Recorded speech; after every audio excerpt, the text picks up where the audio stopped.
Pois é, eu converso agora com o economista da UERJ, Bruno Leonardo, que é especialista em economia fluminense. Professor, bem-vindo aqui ao Repórter Rio, boa tarde. Obrigado, queria que você começasse falando sobre essa crise aí, esse pacote, né, de ajuste fiscal anunciado na semana passada, com um corte de 30% nas despesas, extinção de secretaria. Isso pode realmente ajudar na recuperação das contas públicas?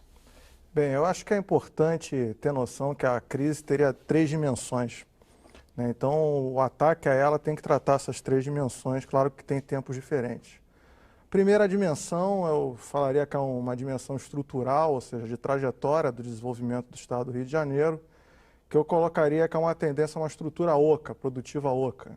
Então, isso cria impactos em termos de arrecadação própria, né? O que significa isso, essa produtiva oca? Estrutura oca é que, apesar de ter estruturas produtivas de porte, né, você não adensou as cadeias produtivas como deveria. Por isso que a gente acaba ficando tão dependente da economia do petróleo, apesar de não ter uma indústria do petróleo forte no Estado. Então, isso cria impactos do ponto de vista de arrecadação própria, né? Aí eu estou me referindo basicamente a ICMS, né? Então você tem uma trajetória problemática e isso cria impactos agora. Somado a isso, tem o próprio problema da situação do petróleo, então a queda dos preços e a crise da Petrobras. E isso tudo se soma então nessa dimensão que eu estou chamando de crise estrutural. Uma segunda dimensão eu chamaria de crise federativa.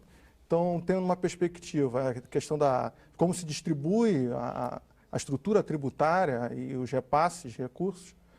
E no primeiro ponto, então, você vê ali a questão da guerra fiscal e da renúncia à tributação que o Estado faz para tentar atrair investimentos para o Estado, isso também cria um impacto. Então, você tem que rever essas práticas de guerra fiscal e associado a isso uma reforma dessa estrutura federativa brasileira para você fortalecer as finanças a níveis estaduais. E elas não ficarem tão dependentes, por exemplo, de endividamento, que a gente vê também esse problema ocorrendo. Agora, e até que ponto essas medidas, esse pacote vai ajudar aí nessa mudança, nessa recuperação das finanças? Então, na verdade, esse pacote ele tenta enfrentar o problema sem enfrentar essas dimensões de maior fôlego, que são mais prioritárias. Ele tenta se resolver em si mesmo, né? Ou seja, seria paliativo? Serão medidas paliativas?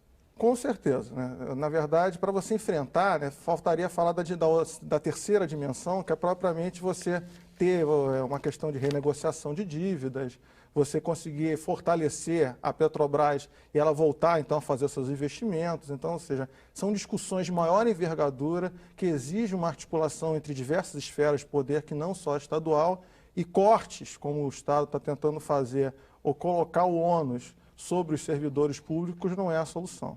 Pois é, uma medida, inclusive, bastante polêmica foi esse problema aí a possibilidade do fim do bilhete único, né, que não seria para todo mundo. Isso realmente pode fazer diferença nas finanças do Estado? Eu acho que direitos sociais, eles são inegociáveis, né? Então, na verdade, você colocar o pagamento de um problema de finanças públicas sobre uma parcela da população tão dependente desses incentivos não seria a solução adequada. E a proposta do Estado de suspender o pagamento da dívida com a União e renegociar de uma outra forma de pagamento? Então, eu acho que essa talvez seja a dimensão mais importante, né? Que é a terceira que eu falei, né? Que eu tentei falar.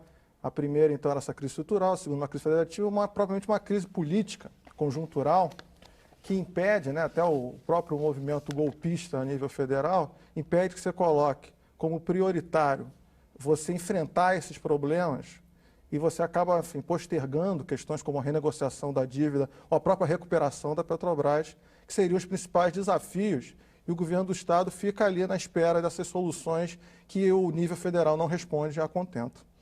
Professor Bruno Leonardo, economista da UERJ, muitíssimo obrigada aqui por seus esclarecimentos no Repórter Rio. Um bom trabalho para você. Obrigado a mim.